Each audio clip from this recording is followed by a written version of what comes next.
Hey everyone, we are back out here again to do another Drill Index card from the Drill Index deck of cards. This one we're going to be doing the Fast Drill Supreme, made up by Todd Green. So we have one target that's going to be at 7 yards. It's got a 3x5 index card in the head and an 8-inch circle in the chest. We're going to be running both rifle and pistol. We're going to do 2 rounds, center of the chest, reload 4, and then transition to pistol, fire 2 rounds. Oh, sorry, let me rephrase that. So we're going to start with our rifle. We're going to fire 2 rounds into the head, perform an emergency reload, fire 4 into the body. Then we're going to transition to pistol, fire 2 into the eye box, emergency reload, 4 into the body. So 6 rounds total from rifle and pistol with an emergency reload in there and a transition. Should be a good little mixture of drills. I see a lot of potential failure points here just mentally of like which targets we're shooting at.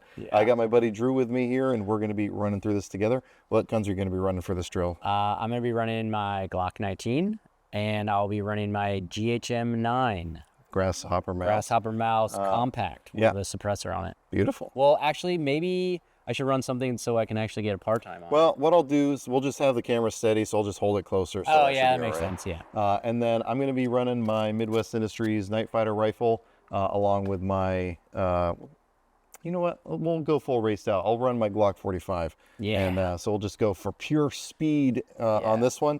If you guys are interested in these decks of cards, we'll talk a little bit more about them at the end of the video. But without any further ado, let's get shooting.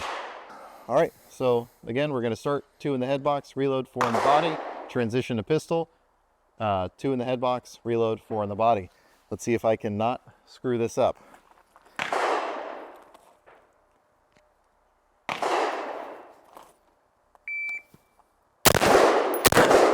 Oh, nope, see, I already went to go screw it up.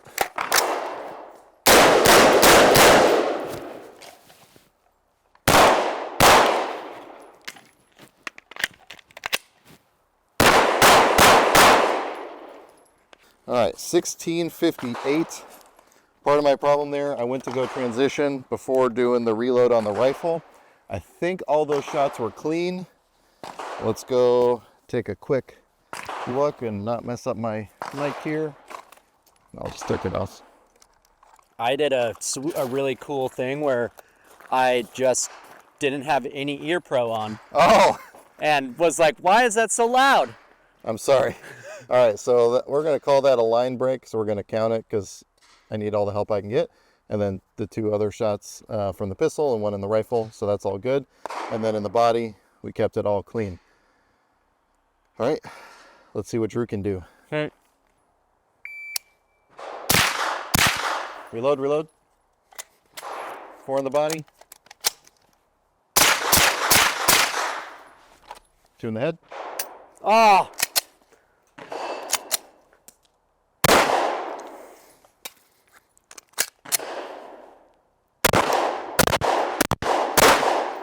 Screwed that one up real bad. All right, well, 2153. So is that one just a failure to fire? Like no, I didn't get that guy going. I'm gonna try. Well, right, but then you did rack one in, and then it seemed like it didn't go, and then like okay. I think I felt like I had like my finger on the trigger as it was like getting racked. All right, that was bad. Well, honestly, he didn't do too bad. So he had his first 2 shots with the GHM 9 in the head; those were clean. He had 1. I mean, I gave myself that line break. We'll give that one to him, but we have another one that fell way too low. And then all of his shots in the body were good to go. Nice. Reload.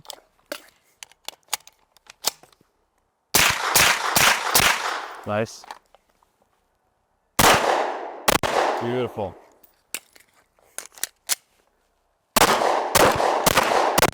Nice.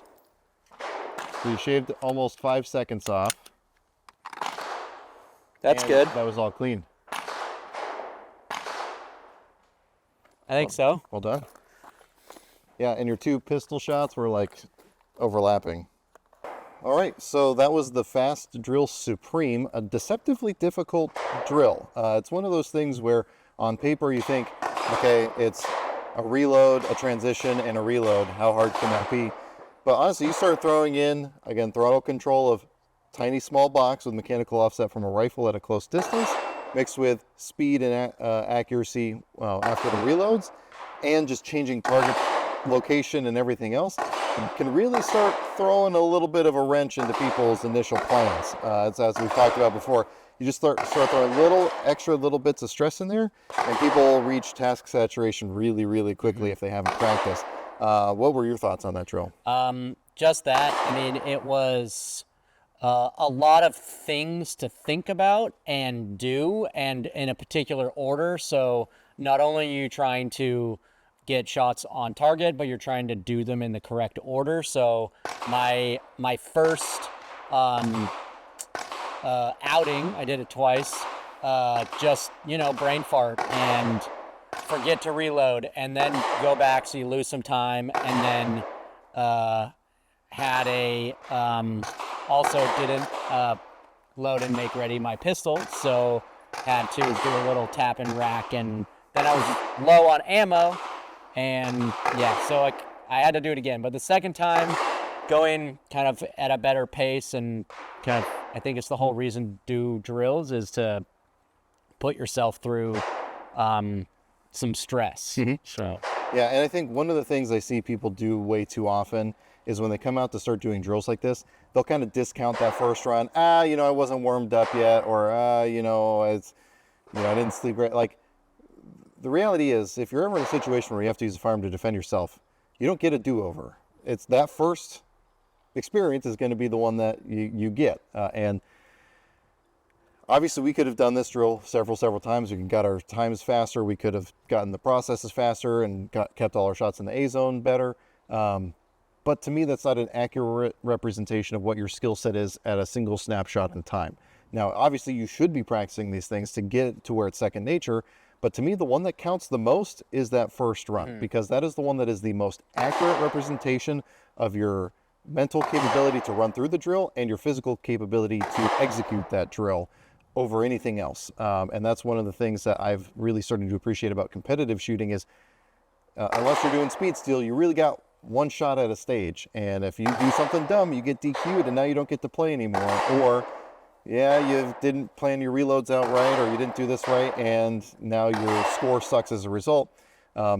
It's a really good thing to challenge yourself with, is that one run is the one that counts, and that's what gets recorded into history or onto practice score for those competitive shooters out there. So I think drills like this are a really good way to kind of force yourself to go through some of these mental gymnastics that we don't typically do, but it can also pay dividends with just, again, practicing under some of this extra brain load that you have to do. Okay, what am I doing now? What am I aiming at right now? When do I reload? When do I transition? It's just a bunch of extra little things your brain has to think about that is way more valuable, in my opinion. yeah. So, I agree. Again, this is why I'm a huge fan of these drill index cards here. You get a ton of drills, and it's just really simple stuff, really low round count stuff. These, 12 rounds total at 7 yards. There's not a range in America that is shorter than 7 yards. Someone's going to inevitably leave an answer in the comment of a range that's only 5 yards. Now, I know some of you maybe aren't at a range where you can practice transitions and doing that kind of thing, but I know most of you are in a position to be able to practice things like this. So this is a really easy one to go out and practice. All you need is an 8-inch circle and a 3x5 index card. Yeah. Pretty simple thing. So no excuses. Any closing thoughts? I think one of the reasons I really like these cards is they give you something to do at the range besides just, shooting stuff, shooting an old TV. Yeah. Mag dumping into trash. Yeah, mag dumping into trash. So, but and really, like, a tape measure and a target, and you can pretty much do almost every single one of those in there, and it gives you something to do. So it's good. And again, the thing that I've preached about in other videos where we have like a 50-yard one, obviously that's not always something everyone's going to have access to, but it's good to know about these drills in advance. So when you are in a position to be able to shoot 50 yards plus, you already know, oh, here's some things that I really want to do when I have this opportunity. So you can also make the most of that range time as well. So anyway, I'll go ahead and get off my soapbox. Again, check these guys out. I'll have links down below in the description. But as always, I hope you got something out of this video, and I really appreciate you watching. Cool. Cool.